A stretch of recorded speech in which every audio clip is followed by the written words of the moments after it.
Yo cuando pinto compongo.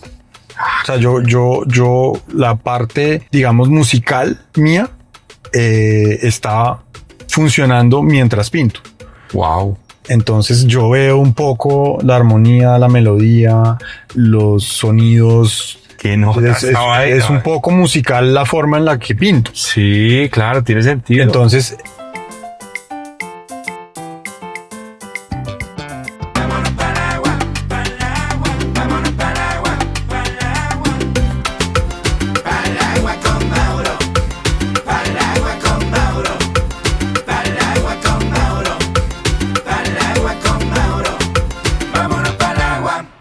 bienvenidos una vez más a Palagua con Mauro.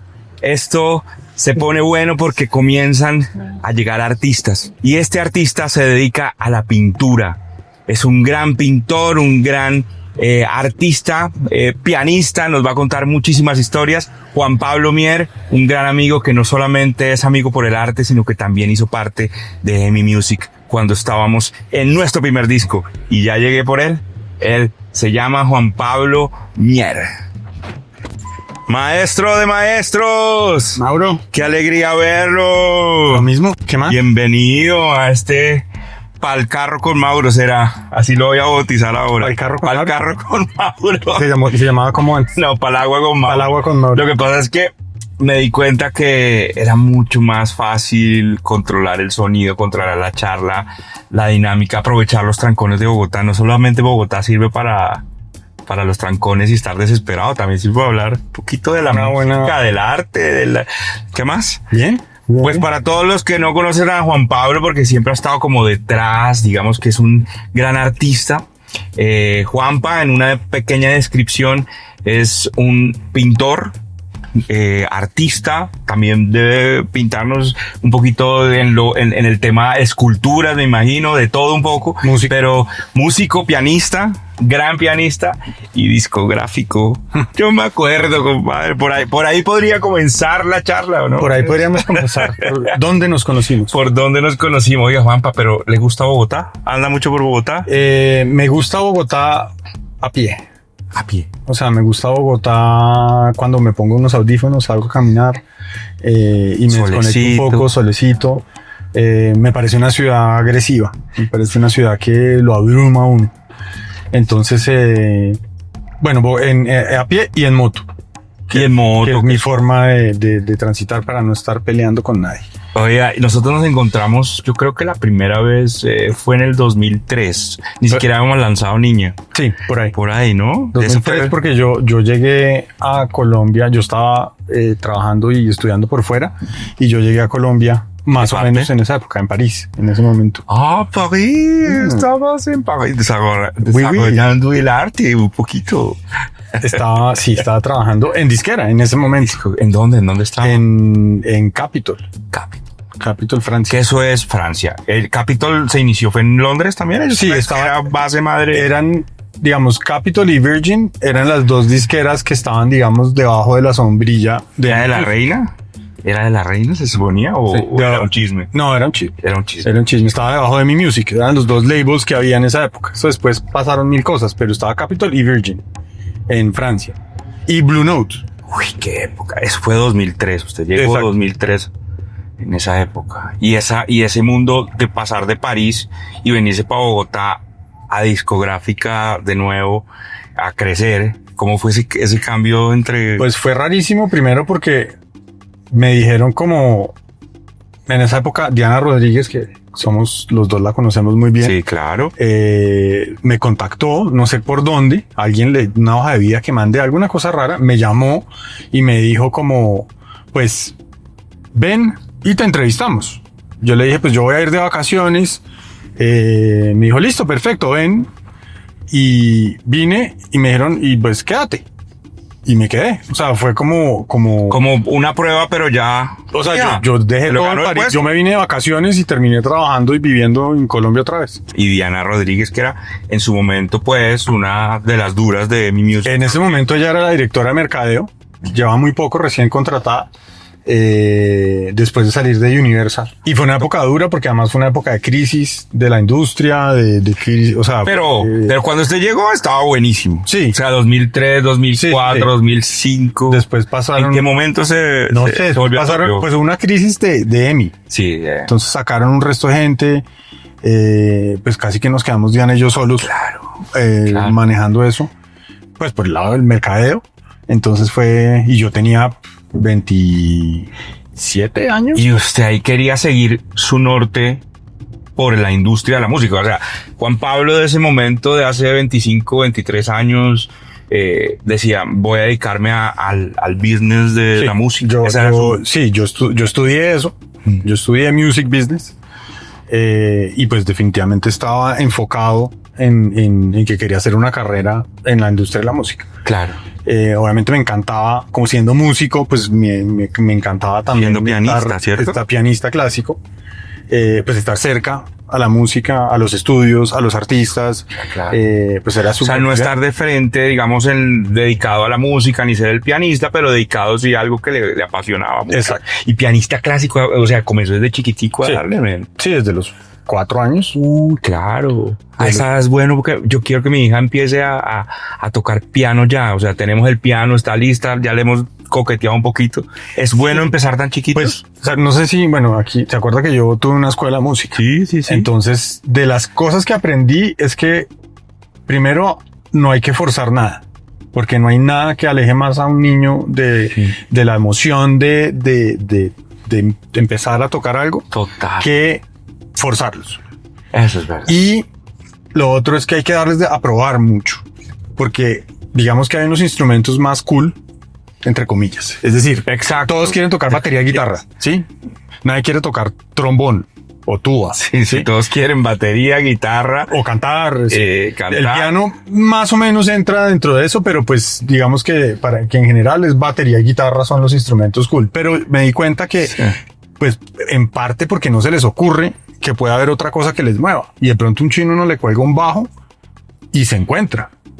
De pronto de hecho yo lo pregunto todavía cuando veo personas que tocan, por ejemplo, tuba.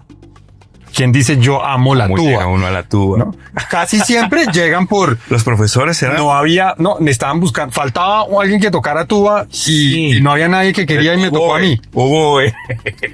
Pero No es por desprestigiar, me imagino que hay mucha gente que al puede contrario, pero uno llega tan fácil como el piano, la guitarra. pues no es lo primero que uno diga como estoy enamorado del clarinete. Claro.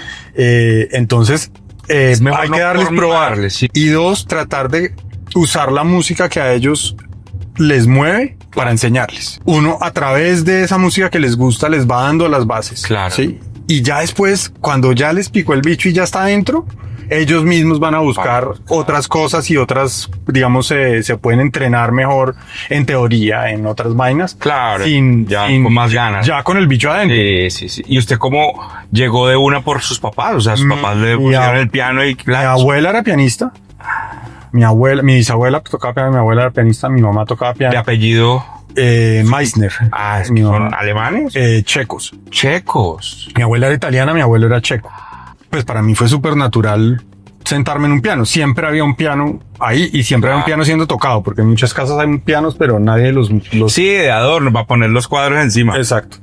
Entonces, por ese lado empecé y mi mamá me dice, jamás en la vida te tuve que decir, siéntate a estudiar piano. O sea, yo llegaba del colegio de frente y me sentaba en el piano. Y en ese momento, ¿alguna vez ya se vio como metido también en el arte o eso fue más adelante y no nos adelantemos tan allá? O sea, ¿su primer encuentro con el arte fue ahí? No. Mi primer encuentro con Con la pintura, Pues también dibujo. Vengo de esa familia artística donde mi bisabuela pintaba al óleo, mi abuela pintaba también, mi mamá pintaba al óleo. Y yo empecé a tomar clases de pintura como a los 8 años con un maestro, ¿cómo se llama? Español. ¿Y en el colegio No, o por fuera también? Por fuera. Y era como la mascota, porque pues, no, claro. Digamos, era una clase de grupo de mucha gente, de señoras y tal, y yo de 8 años. No, pues sí. Ahí, yo no sé a qué edad Sí. dejé de pintar. Y no sé por qué.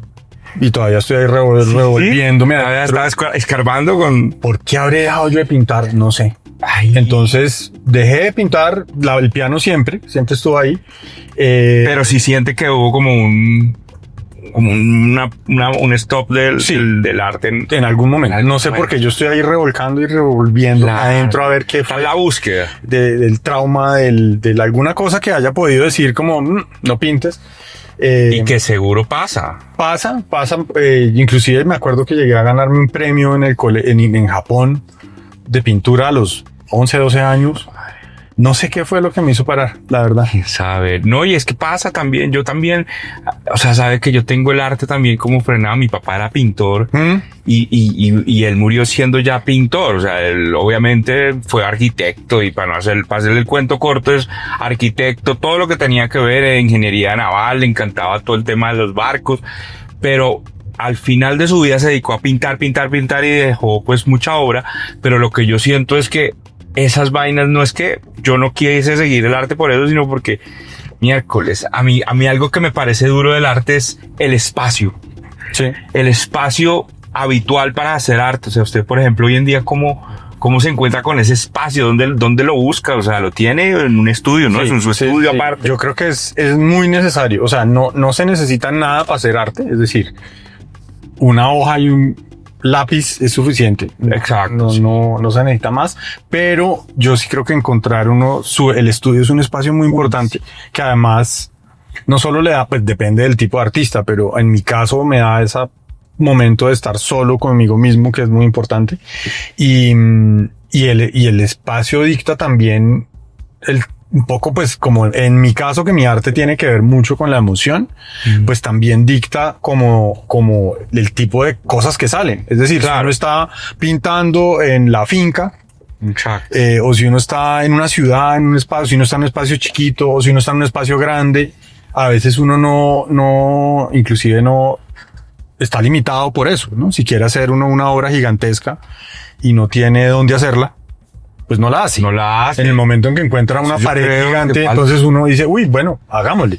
Eso es un tema durísimo. O sea, el artista no es que sea solitario, pero sí realmente necesita su estudio. No es como el de música, claro, el de música yo, por ejemplo, puedo tenerlo en mi casa y me aparto en un cuartico en el momento que sea, puede ser pequeñito, pero un estudio de un artista tiene que ser amplio, con luz, con desorden, que se pueda ensuciar, que sí, que se pueda volver mierda, y tiene como la disciplina de llegar, por ejemplo, se va los lunes o los martes o entre semana va de tal hora a tal hora. ¿Cómo funciona esa disciplina? Pues en mi caso trato de ir, yo creo que todos los días, menos los fines de semana. Claro. Trato de ir todos los días, no sin afán, es decir, 10 de la mañana, algo así, me arranco para allá. Trato de ir sin una intención específica, es decir, trato de ir a ver qué pasa en ese espacio. Sí, no voy a decir, bueno, hoy voy a hacer 2 cuadros. Sí. No. Hay veces que ir y sentarse y mirar al infinito es lo único que uno necesita. Claro. Como diría el filósofo Cristian Castro. No hacer nada. Mira un punto negro. Y pues usted que también es, pues también es creativo, que también compone, que pues sabe que pues es muy difícil forzar la inspiración. Sí. Claro, es importante no dejar el oficio, sí, digamos, de estar uno haciendo cositas siempre. Pero pues una canción o un hit puede llegar en 10 minutos o puede llegar en 3 años. O sea, hay canciones, una década. Hay canciones que uno dice, y de pronto le salieron en total. O soñó con ella y se levantó y la escribió. Y hay otras que uno lleva escribiendo y no le salen hasta que le sale. O sea, creo también, a veces a propósito me alejo del estudio un tiempo. Uy, sí, yo a veces me agarro con el estudio, o sea, me agarro. Como para... No quiero ver, lo dejo ahí. A veces digo como, no quiero ir hasta que no esté pues mejor dicho, que me tuerza de las ganas de pintar, que tener esa necesidad, que para mí es una necesidad, es importante. Entonces a veces digo, voy a quedar, no tengo ganas, pasan Oiga. 2 semanas y no aparezco. Y esa pelea también pasó con la industria. O sea, en algún momento usted dijo, pucha, ya me voy de acá. Esto me dieron papayazo, me mamé, me agarro con la industria y no vuelvo a hacer. Pues yo creo que la industria musical fue como que me decepcioné en algún momento. Creo que me decepcioné de lo que no tenía que ver con, Claro. con la música. Es Claro, decir, todo lo que no tiene nada que ver, que es como la industria, el business. Exacto. El business. que existe también en el mundo del arte, no le voy a decir que no. lejos. Pero Pero es más cochinito el de la música, yo por eso. Es como más cochinito. Pero lo que sí, y ver, y en mi caso, que pasé además de estar como detrás de los artistas, Sí, a ser el artista, Total. en mi caso también siento que ese tema de ver tantos buenos artistas que hay que no la logran. Y tantos malos artistas que también que la logran. Que la logran, sí. Sí, es duro. Sí, es como, no es justo. Dígamelo a mí, Dios mío. No es justo ver uno a alguien que tiene todo el talento, Ay, pero porque Dios no mío. tiene la plata o las conexiones Uy. para poder sacar un disco y tener una jefe de prensa que lo mueva. Entonces no va a pasar nada. Y además uno ya estando dentro del negocio sabe que no va a pasar Total. nada. Por más fe que uno tenga y ganas que uno le ponga y bueno que sea el artista, uno dice, yo sé que con usted es muy difícil que pase algo. Atrás quedaron los años románticos de la industria de la música. Sí, en lo bonito y te van a que gustar, iba te el vas a productor gustar. y lo descubría en un bar al artista y les ofrecía un contrato y entonces se volvían grandes, ¿no? Todas las historias Sí, como me pasó a mí con ustedes. Ustedes me firmaron y, pues, pucha. porque teníamos Llevo mucho a ese momento. exacto, y había esa persona que tenía esa alma vieja de la industria de descubrir gente. Sí. Todas las historias que uno oye, no sé, ahorita vi la película esta de Bob Dylan, la de Timothy Chalamet. Y lo mismo, pues el man llega con su guitarra a Nueva York y entonces se encuentra con un artista de folk súper importante y el man le dice, cántame algo y el tipo, oiga, qué chévere, y después lo invitan a tocar en un bar y en el bar está la disquera y la disquera le dice, ven, te cambio la vida y ya.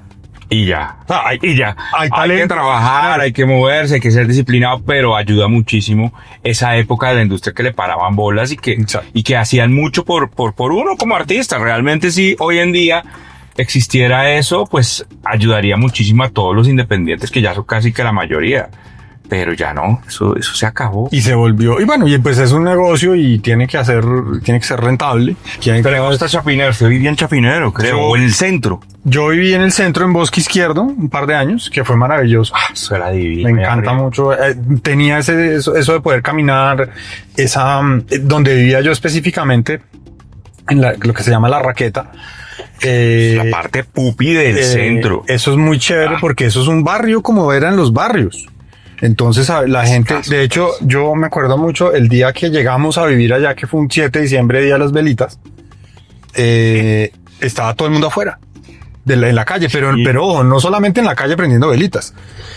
Sacaron barbecue, cada uno traía de su casa cosas. Y ahí todavía no había hijos. No, sí, teníamos tú. los dos. El primero. Los dos. ¿Ya estaban los El dos? chiquito tenía como 2 años. Estaba bebé, sí, claro. Y me acuerdo que era como una comunidad o sea, todo el mundo sacaba la olla, algo para comer, invitaban, sacaban vino.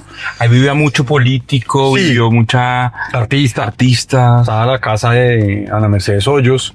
Claro, es un barrio muy importante. Y me acuerdo que al grande, que tendría 8 o 9 años, se le quedó la bicicleta afuera. Y al otro día tocó había como un vigilante de la cuadra. No, que dejaron la bicicleta, entonces que aquí se la traigo. Perfecto, no pasaba nada. Nada, y eso siendo arriba de la Plaza de Toros. Sí, digamos, es una burbujita del centro. Sí. Me acuerdo, tenían una Acerca huerta la comunitaria. perseverancia. Una huerta comunitaria. Entonces llegaban a la casa a regalarle a uno lo que habían sembrado. Había una cajita de libros, donde la gente dejaba libros que ya no quería y cogía libros que quería leer. Ahí, sin candados. De compartir, para compartir. Sin candados, sin nada en la calle. Qué chimba. Estuve el año pasado en Luxemburgo, en Estrasburgo. También hice una exposición en París. Sí, yo me acuerdo de la en París. Yo creo que el próximo año vamos Bastante. para España.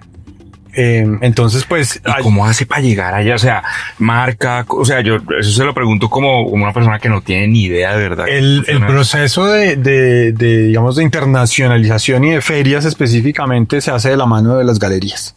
En mi caso, yo estoy con Adrián Ibáñez Galería, y con él es que he ido a estas ferias. Las ferias solo reciben galeristas, galerías, no reciben artistas. O sea, independientes solos que vayan con su arte, no solamente por medio de galerías. Por medio de galerías, y cada feria, y dependiendo de dónde es, tienen una serie de requisitos. El arte, obviamente, hay una curaduría de qué arte va a llevar uno. Claro. Uno tiene que mandar la aplicación y todo eso con lo que va a llevar. No es como, tengo una galería y quiero, no. Que llevar exactamente qué cosas. Hay ferias para galerías jóvenes, hay ferias para galerías de 5 años, de 10 años, de 15 años. Le miran uno la historia, dónde ha estado, qué ha hecho, qué artistas tiene. O sea, es todo un No, es que todo mis un tema. respetos, Juanpa. Yo realmente no es que tenga muchos amigos artistas, pero los que he conocido y los que aún viven, porque conocí a algunos que ya no están, ninguno se mueve como usted en ese sentido. O sea, yo lo veo en unas exposiciones demasiado buenas, tiene muy buenas comunicaciones. Es lobby, ¿no? También es una... Pues es una combinación de sí, hay que... Como en la música. Relaciones públicas, hay que estar en la jugada y hay que estar metido con todos los actores de la industria. Y también un poco de suerte, como usted bien sabe en la música. Sí, es decir, uno puede ser la cantante más brillante del mundo, pero si no está en el momento adecuado sí, a mí todas estas cosas me han ido pasando, en parte porque yo creo que no hay, mi galerista dice, no hay suerte. No hay suerte. Pero sí una como combinación de cosas. Se refiere a que esto no es de suerte, sino que esto es más bien de ir a buscarlo y a... Claro, de estar pendiente de las oportunidades, Okay. ¿sí? Yo la primera exposición como grande que la hice con un galerista que se llamaba Christopher Pascal, que fue el fundador de Barcoo. Y yo a Christopher lo conocí 20 años antes porque trabajaba en la industria de la música. ¿De verdad? Igual que usted, mijo. Y entonces un día me llamó y me dijo, oye, se me cayó una exposición, pensé en ti, y yo, hágale, ¿qué hay que hacer? Sí, hubiera podido, es en 15 días. Sí. Yo hubiera podido decir, mira, yo no soy plan B de nadie. Soy Inaña, poima, gracias. Sí. Entonces me fui y después Christopher me llevó a Miami en una feria y en la feria conocí a Adrián, con el galerista con el que trabajo hoy en día, y entonces con Adrián empezamos una relación, pero también había que, digamos, él hubo que construir esa relación, o sea, no fue tampoco... Oye, qué maravilla tu arte, te quiero, ya. No, hay un juego ahí porque pues igual que en la música, entrar en una relación con un galerista o con una disquera, pues es meterse en un matrimonio complicado.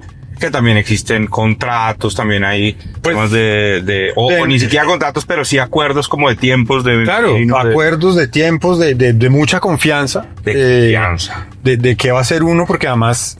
pues el galerista o la disquera está llevando la carrera de uno, y uno como artista tiene una responsabilidad de también ser responsable con esa carrera. Es decir, se lo firma EMI Music y lo pone en el, no sé, Mega Fest, y lo va a poner a abrir un show en los Grammys y lo va a llevar acá.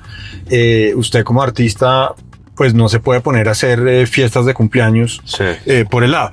Hay que tener como criterio y estrategia para llevar la carrera. ¿Y a qué artistas o pintores ha admirado siempre, Juanpa? O sea, que pues puede ser de Bogotá, o colombianos, pues o de Colombia. A ver, yo tengo a mí me gusta el arte muy emocional. A mí me gusta el arte que le remueve a uno las cosas. Sí. En ese sentido, como el arte que yo hago también, soy pues obviamente muy fan de pintores expresionistas, como de Kooning, Baselitz, Helen Frankenthaler, Soulages, esos son todos entre gringos y europeos. Y aquí en Colombia, por ejemplo, me encanta Freda Sargent, que es una artista que debería ser muchísimo más reconocida.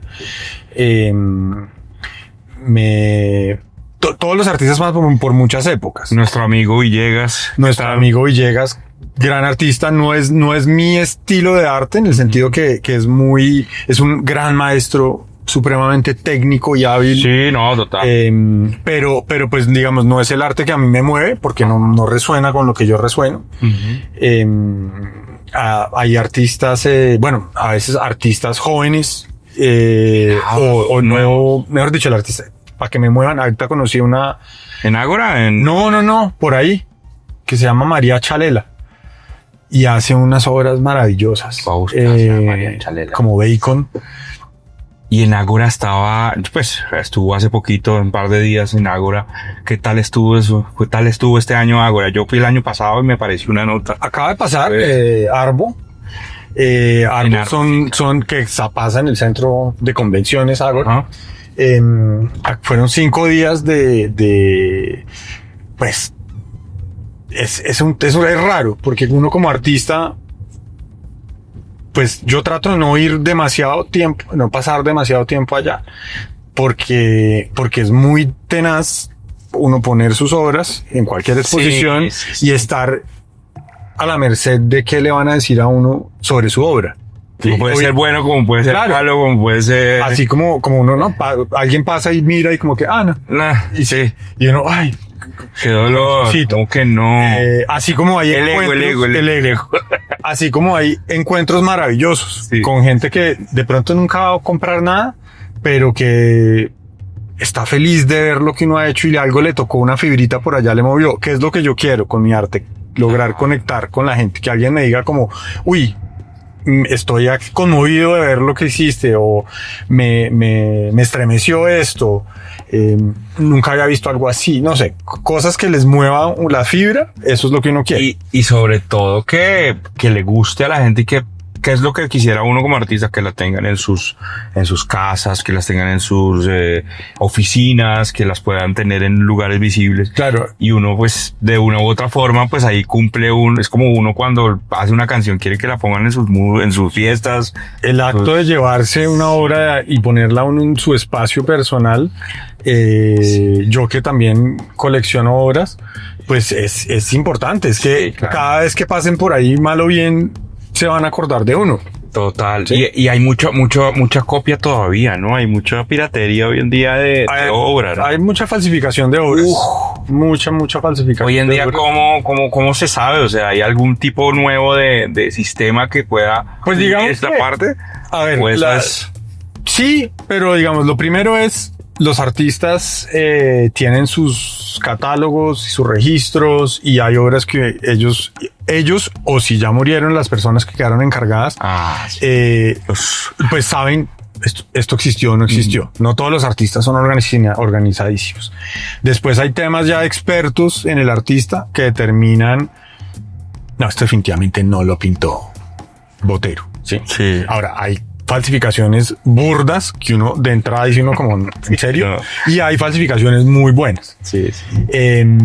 Ya después puede entrar uno a temas de analizar la pintura, la radiografía. Y eso se hace con sitios especiales, o peritos, mejor dicho. Sí, peritos, exacto, ¿no? Que ya pueden como entrar a decir, no, este pigmento en la época, en 1963 no se utilizaba, o este artista no utilizaba estas cosas, o el lienzo en el que se pintó es de hace 2 años y o sea, se puede entrar a... Claro que hacer una cosa tan profunda, pues vale la pena en la medida en que la obra tenga un valor alto y se justifique gastarse. Claro, vale la pena cuando ya esté... Pero pues normalmente las familias y las personas que están encargadas son las que más fácilmente determinan como, es que yo sí vi a mi papá pintando eso. Oye, ¿y cuál es el mayor miedo, Juanpa? ¿Cuál es el mayor miedo que le tiene a este oficio? El mayor miedo que le tengo es... Tengo 2 miedos, así ya entrando en la vulnerabilidad. El primer miedo es como que se le acabe a uno la creatividad. ¿Sí? Como que, ¿será que no? De pronto no me vuelve a salir nada. No me imagino que puede ser algo que compartamos. Sí, o sea, usted tiene un papel en blanco y que usted se vaya y siga y repita y el papel siga, o en blanco en unas vainas que no. Y no es uno de los miedos. ¿Y cuál otro puede ser? Y el otro miedo es digamos que una de las cosas importantes como artista es crear un lenguaje. Y crear un lenguaje tiene que ver con algo que sea de uno y que la gente identifique como que eso es algo que uno hizo, sin necesidad, ojalá, de que le digan que lo hizo. Sí, usted ve un Botero hoy en día, usted dice Botero. Usted ve un Grau, usted ve un Obregón. No sé, usted dice, eso es un Obregón. El otro miedo es a que, como que, a no ser original. A que alguien, o que descubra a alguien que ya hacía lo que yo hago igualito, pero mejor y hace mucho más tiempo. No, total, ¿sí? Uy, Dios. Digamos, en la música es más complejo porque yo creo que ahora pasó mucho, además me acuerdo de su época. Pasa mucho. Porque usted como, no sé si... Sí, precursor del tropipop. Dígalo. Precursor del tropipop. Pero en ese momento empezó a llegar y a salir cosas iguales. Sí. Y ya es duro cuando sale muy, o sea, pues igual, o sea, como que es lo mismo. Vamos a hacer exacto esto, tin. ¿No? Y a veces, y peor aún cuando de pronto alguien se copia y le va mejor que a uno. Total. Entonces, y tratar de uno encontrar un sonido, su sonido, en su caso en el arte decimos el lenguaje, sí, en la música puede ser como encontrar su sonido, pero también puede ser un arma de doble filo, porque a veces uno encuentra un lenguaje, o digamos más que un lenguaje, porque eso se a través de todo, pero digamos usted hace, por decir algo, unas obritas azules, por decir alguna manera, y entonces todo el mundo quiere las obras azules. Sí. Y después uno dice, bueno, ya, no más, voy a seguir con mis obras rojas ahora. Y nadie quiere las obras rojas, solo quieren las obras azules. ¿Sí? En la música puede ser, ¿no? Entonces, no, niña, no, listo, canta. Que les pasa mucho a los artistas, yo lo pensaba mucho a los músicos, ¿no? O sea, a usted le toca tocar niña en todos los conciertos que hace. Todos. No puedo parar nunca de tocar esa canción. Nunca. El día que yo la deje de hacer, no me van a volver a contratar. Y pues uno lo puede volver como, pues un halago. O sea, una canción de hace 25 años. Sí. Que todavía la gente recuerda y le emociona, porque finalmente es la razón por la que quieren que la cante. Total. ¿Sí? Total. Porque se emocionan y porque les trae memorias. Pero a veces uno ya no quiere cantar más. Total. Hay momentos donde uno dice, no, tengo una nueva. Esta nueva está mucho más chévere. Exacto. Y mire todo lo que he evolucionado como músico, como... Sí. Bueno, no, pero... Es que ahí yo, por ejemplo, a mí me pasa y me preguntan mucho. A mí me gusta, menos mal todavía no ha llegado el día que yo diga, no me gusta cantar esta canción. Me gusta, menos mal me gusta. Yo creo que hay artistas que cantaron una canción que se les pegó y que no les gustaba tanto y que no les gusta y que todos los días tienen que tocarla y que todo el tiempo tienen que hacerla y que no, verdaderamente les trae unos recuerdos durísimos. A mí menos mal me gusta, me encanta y soy fan un poquito. No es que la oiga, no oigo mi música, no me gusta. O sea, oigo otras cosas, oigo clásica, oigo electrónico, me encanta el chill out. Pero lo que voy es que realmente cuando voy y la canto no sufro. Okay. Todavía. Vamos a ver qué pasa a los 30 años de carrera, 40. Sí, pues yo creo que a todos les pasa finalmente. Pero a veces, digamos, ser exitoso tan temprano tiene ese lado no tan chévere, y es que no hubo tiempo de mostrarle al mundo todo el resto de cosas que podía hacer. Total. Y pues a veces toca ausentarse un poco, salir del radar y volver con algo. Autoinventarse, reinventarse, morirse de nuevo, morirse. A veces uno morir en la vida no es solamente dejar de vivir y existir, sino morir como también en la creatividad. Decir, pucha, hay cosas que sí quiero reinventar en mi vida en algún momento, y por ejemplo, me gustaría hacer bolero, me gustaría hacer un tema de piano, me gustaría hacer mucha electrónica, no sé, porque me encanta. Tengo 2 canciones hechas ya, pues muy electrónica, suena como muy bohemia por ese lado, sí. Pero me encanta. O sea, en algún momento me gustaría reinventarme y mandar toda la mierda y hacer cosas diferentes y hacer discos sumamente aislados. Hoy, en este momento, usted, por ejemplo, ha pensado en hacer un arte distinto, disruptivo, o pues yo siempre estoy escarbándome y probando, ¿sí? De hecho, para mí, el taller, el estudio, tiene esa cualidad, que es un taller, o sea, es un sitio de exploración. Entonces, estoy todo el tiempo explorando, buscando cosas distintas, probando cosas nuevas, probando materiales nuevos. Eso es parte, creo que uno no puede, si uno es artista, uno no puede dejar nunca de estar buscando. Sí, no se trata simplemente de encontrar algo que funcione y repetirlo al infinito. No, sería artista. Y a mí eso digamos, teniendo la oportunidad de ver muchas retrospectivas de grandes artistas, me he dado cuenta que todos han tenido 1000 etapas y 1000 épocas. Y es la industria la que se encarga de decir, no, es que vamos a ver, esto fue lo que nos gustó. Esto fue. ¿Sí? Entonces, no sé, Picasso hizo figurativo, abstracto, o sea, hasta que llegó a su cubismo. Y el cubismo fue lo que la gente dijo, uy, que le cago, uy, que hizo esculturas, pero esculturas rarísimas. Hizo 1000 cosas, no sé, David Hockney, que también no me gusta mucho lo que hace ahora, pero me gusta su historia. Pasó por 1000 cosas. El mismo Botero pasó por 1000 cosas. Y la industria. ¿Escultura? No, escultura todavía no he hecho en forma. En forma, pues lo hizo en el colegio. Es algo que necesito hacer, que estoy explorando ahora. Y hay que estudiar también, Más que estudiar, necesito encontrar el medio que me permita expresarme como necesito. Sí, porque mi arte es muy emocional, como he dicho, es instintiva, es automática hasta cierto punto, es dejar fluir. Y pues si yo me siento con una cerámica, un barro y me pongo a hacer así, pues ahí no hay cómo meterle emoción. Sí, la emoción es fuerte. Eso es como darle un triángulo a un baterista. Oiga, ¿y qué prefiere, pintar de día o de noche? No que le toca, porque yo sé que le toca de día mucho más que de noche, pero... Yo creo que yo soy muy de noche. Sí. Y creo que la noche tiene una paz muy especial. Como que desafortunadamente durante el día estamos bombardeados todo el tiempo de cosas con el teléfono. Sí, la casa. Como que llega un punto en donde la noche donde todo el mundo se va a acostar y ya sabe uno que no lo van a estorbar. Entonces quisiera pintar más de noche. Claro. O sea, quisiera, no, obviamente la vida es un poco compleja en ese pero sentido. yo creo que la musa de inspiración es mucho más fuerte y efectiva, como se dice. La noche a mí pasan cosas rarísimas. No me sirve madrugar a trabajar, no es mi estilo. Una canción para pintar, ¿cuál puede ser?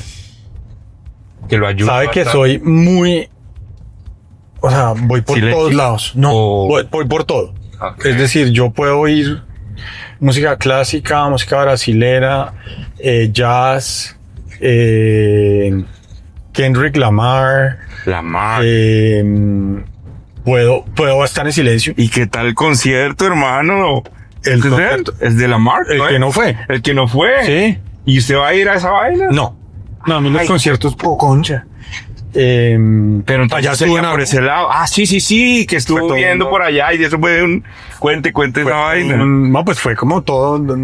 Con escoltas y todo. Con 1000 escoltas, pero claro, la gente sabía que era alguien famoso, pero pues no tenía conocían el nombre, pero muy pocos lo habían visto, lo pueden reconocer físicamente. Total. Es el mejor rapero pues del mundo, se supone que más importante.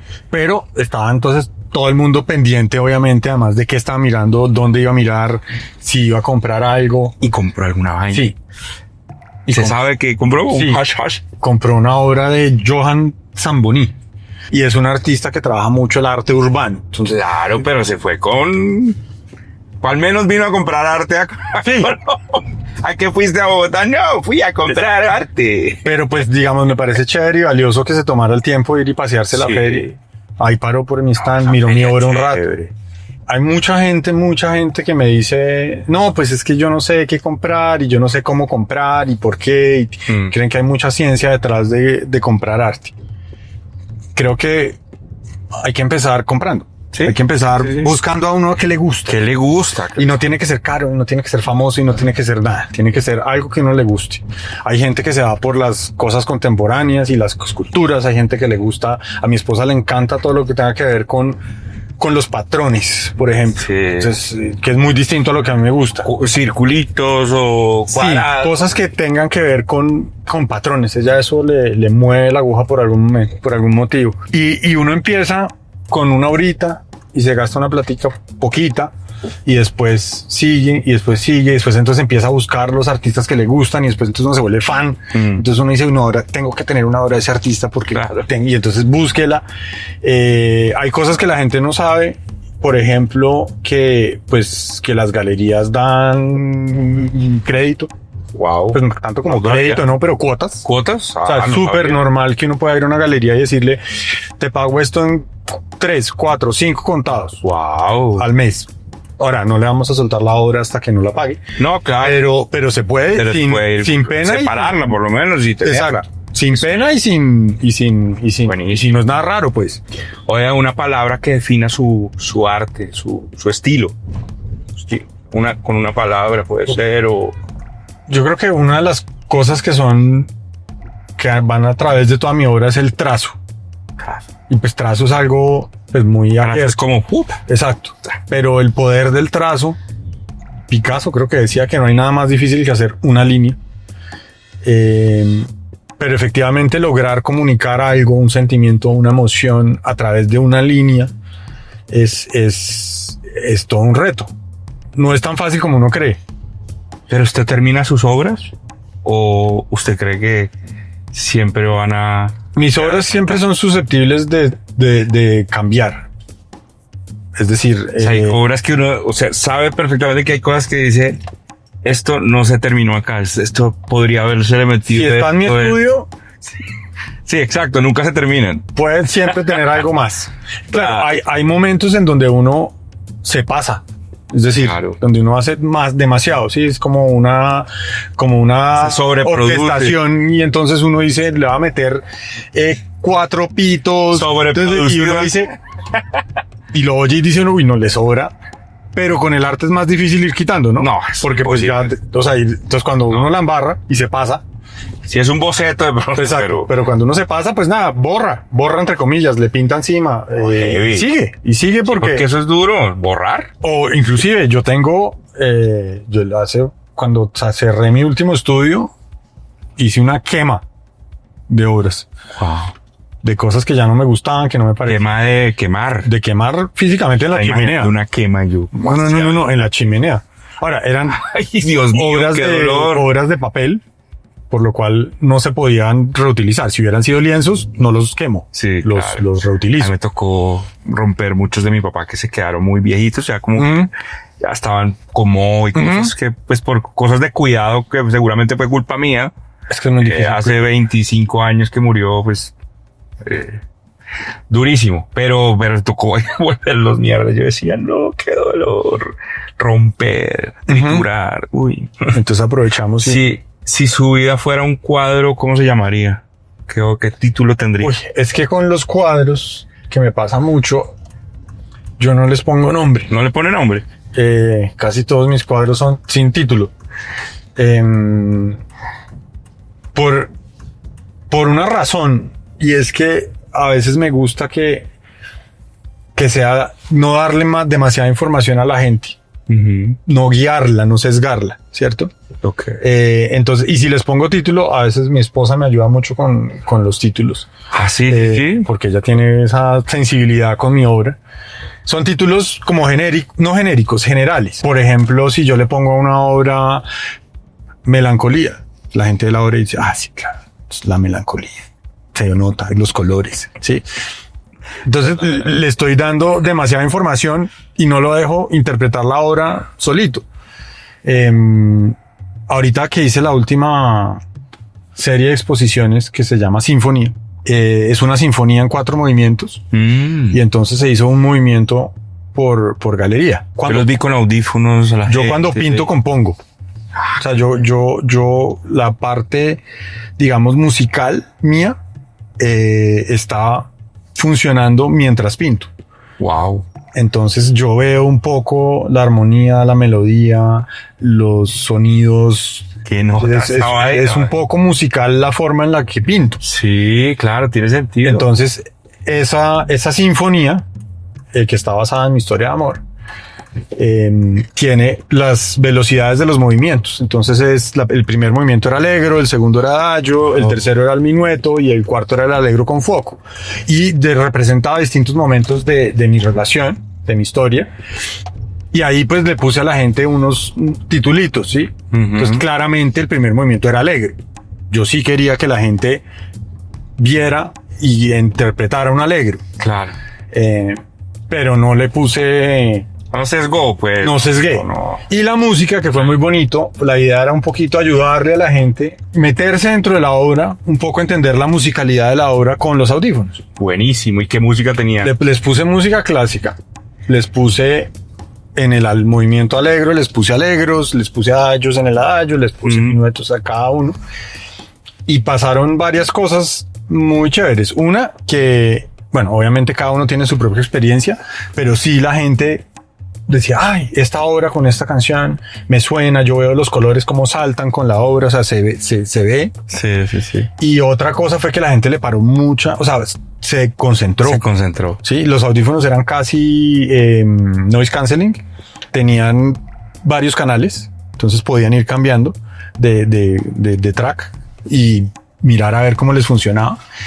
Y la gente se echaba 15, 20 minutos dándole la vuelta. Había unos que me decían, no, espere que le va a dar la vuelta otra vez, pero con otra canción. Sí, a ver cómo me suena. Y me decían, no, espere, no, déjeme, yo voy a hacer la tarea, vuelvo y después conversamos. Porque las inauguraciones de arte son muy sociales. Tremendo. Y se termina uno conversando y no parándole bolas al arte. ¿Cómo la lleva con los críticos de arte? O sea, ¿cómo es su relación así como, pues a ver, ¿quiere, los ama o los detesta a veces ese momento? Yo creo que hacen falta los críticos de arte. O sea, en sí. Colombia críticos de arte como tal, yo creo que esa labor es necesaria y que nos hace mucha falta porque hoy en día le tenemos mucho miedo a la crítica negativa.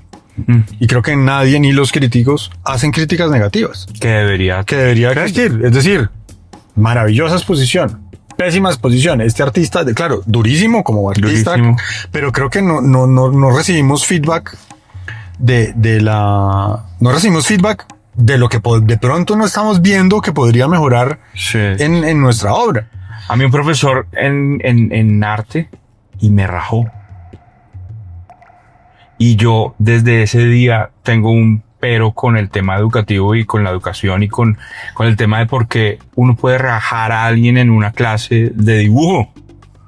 Pues, y de sobre todo cuando es expresión libre y cuando hay como... Sí, digamos, o sea, si yo fuera profesor de arte, que además es una cosa que le tengo mucho respeto y cuidado. Claro. Porque uno puede arruinar a un niño diciéndole algo sobre su arte. Total. Digamos, yo rajaría a alguien en clase de arte por inopinado, por no ir. Inasistencia, por ejemplo. Muy difícil. Ahí sí. No. Y creo que el arte en los niños no debería ser como muchas veces nos tocó a nosotros el arte en el colegio. Exacto. Es decir, que era una guía, el dibujo, entonces tienes que hacer el cuerpo humano. Y tienes... Es lo mismo que le estaba diciendo yo de la música para enseñar a los niños. Pucha, uno no puede... ¿Cómo enamora uno a un chino haciendo una hora de escalas en el piano todos los días? No. ¿No? ¿Cómo enamora? La primera hora ya está listo. ¿Cómo enamora a un chino haciendo dibujo técnico del cuerpo humano y no botando pintura para el techo? ¿Sí? Creo que eso sería lo que debería uno hacer con los niños. Lo que yo hago pocos talleres, trabajo con una fundación que se llama FANA. Sí. Que tienen niños en adopción. Miércoles. Y yo hago una vez al año, hago unos talleres con ellos para una subasta que tienen y los pongo a esos chinos a ensuciarse, a jugar con la pintura, a tirarse al piso. Tiene que ser así, hermano, porque está uno aprendiendo, porque usted el arte es demasiado delicado, asimismo los artistas son demasiado sensibles y somos supremamente sensibles.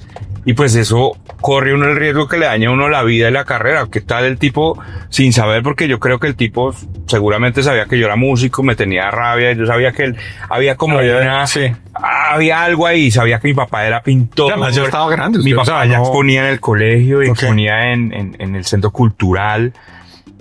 había algo como de maldad en sí, que pues sin echarlo al agua, no vas a decir ni el nombre ni nada, tipo que no tiene nada que ver, pero sí siento que si yo me hubiese dedicado al arte o a la pintura me hubiera traumado decir que en 11 me tocó perder casi que el año por pintura. Y eso no puede pasar, no puede pasar porque realmente el arte en los colegios y cuando uno está aprendiendo tiene que ser relajada, tiene que aprenderse, o sea, un mensaje para un peladito hoy en día como que está detrás de antes de graduarse, que en este momento se va a graduar y que va a dedicarse al arte, ¿cuál puede ser? ¿Cuál puede ser ese mensaje positivo o negativo? Que se escuche, ¿sabes? Que se escuche en el sentido de si hay algo que le mueve, que lo siga, que no se deje, ¿cómo se dice? Sesgar. Sí, sesgar, influenciar. Hay que, como decía mi maestra, hay que saber las reglas para poder romperlas ¿no? Como toca. Es decir, yo estoy rompiendo esta regla, pero pues que porque me la sé. Entonces la voy a romper. Porque en las universidades pasa mucho con los artistas o sea, yo tengo una amiga, por ejemplo, joven, que está ahorita haciendo la tesis de su carrera en Ámsterdam, y a ella le gustaba pintar. Claro. Pintar como yo, pintar de expresión. Y pasó su portafolio para unas universidades y le dijeron, no, es que acá, es que ya no se pinta. Mira, ¿sí? Uno ya no pinta. ¿De verdad? Uno solo hace televisores apilados con cosas y hojas en el piso y ya ¿Cómo que uno ya no pinta? ¿De dónde salen esas reglas? Entonces, porque el arte moderno, el arte actual contemporáneo se trata de A, B y C y D. Y creo que el arte no se trata de nada, y así como usted hoy en día tiene ganas de hacer un bolero y no un reggaetón, por ejemplo, ¿sí? ¿Por qué no tiene validez hacer un bolero en el 2025? Sí. ¿Quién dijo? O porque, como si no podemos hacer música clásica ya. No, ahora solo podemos hacer reggaetón y hip hop porque eso es es lo que manda la parada. Entonces, creo que hay que mantener ser genuino con uno mismo y escucharse y no dejarse, o sea, aprender y entender de manera siempre crítica. Oye, una pregunta que es con relación al desconocimiento, ¿cómo le pone uno el precio a su arte? O sea, ¿hay alguien que se lo dice? ¿Hay algún amigo que le diga? ¿Hay alguien que trabaja? Del millón. Pucha, ¿cómo uno le ponerle precio al arte de uno? El precio del arte es subjetivo. En el sentido de que, sí, hay muy pocos elementos, digamos, medibles en ese sentido. Claro. Es decir, no es por horas trabajadas. Exacto. En muchos casos los materiales son casi que, o sea, el 1% de lo que puede costar la obra. Hay obras que tienen, claro, costos. Si uno hace escultura y tiene que hacer un bronce y fundirlo, pues eso vale una plata. Pues mínimo tiene que recuperar su o cuando son obras por encargo, por ejemplo. Oiga, yo quiero que me haga una obra con este paisaje. Pero el precio tiene que ver con muchos factores. Entonces, la carrera. Las exposiciones. ¿Dónde está uno? ¿Dónde haya estado? Sí. Y un poco un comparativo, aunque tampoco es súper difícil. Es decir, artistas que tienen una carrera similar a la tuya y más o menos tu exposición y han hecho tantas, no sé qué, pero pues tampoco. ¿Sí? Porque pues hay artistas que llevan 5 años y la pegaron, y hay artistas que llevan 40 y no la han logrado. Entonces es muy difícil, y es un poquito también cuánto está la gente dispuesta a pagar por la obra de uno. Sí, porque yo el otro día le pregunté a ChatGPT, oiga, don Chat, hágame un favor, ¿cuánto debería estar cobrando yo por concierto? Me dio una cifra deliciosa. Y yo, soy una hueva. Es que tal cual le iba a decir.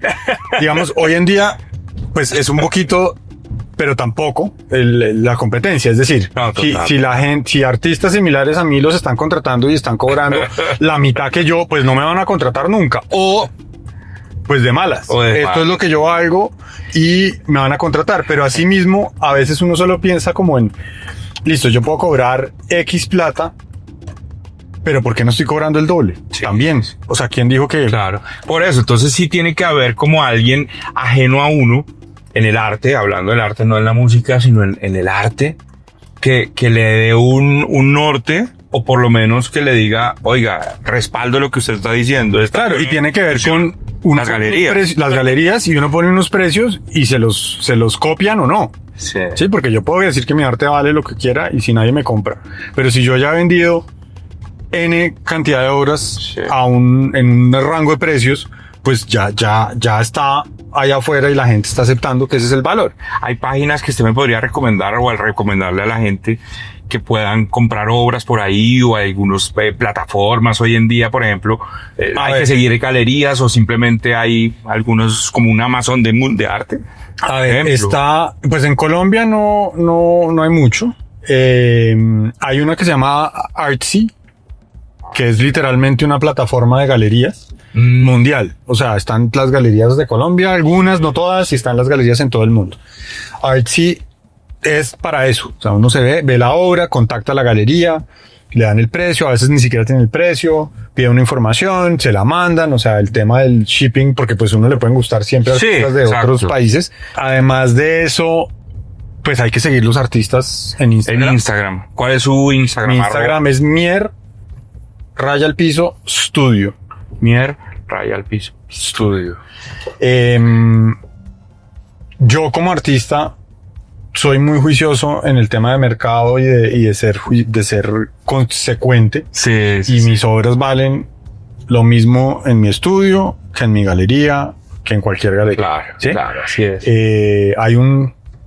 Pues es una cosa que pasa y que no debería pasar, pero pasa, y es que la gente cree que hablando directamente con los artistas va a conseguir descuentos especiales y que Y a veces le cobra más duro, mío. Entonces yo creo que hay que ser, ¿entiendes? Nadie tiene que salir tumbado. Sí, es decir, total. si alguien compró una obra en la galería por un precio, que se entere que otra persona la consiguió a mitad de precio Pues directamente con el artista, me parece muy falta de respeto. pierde un cliente. Pero pasa mucho.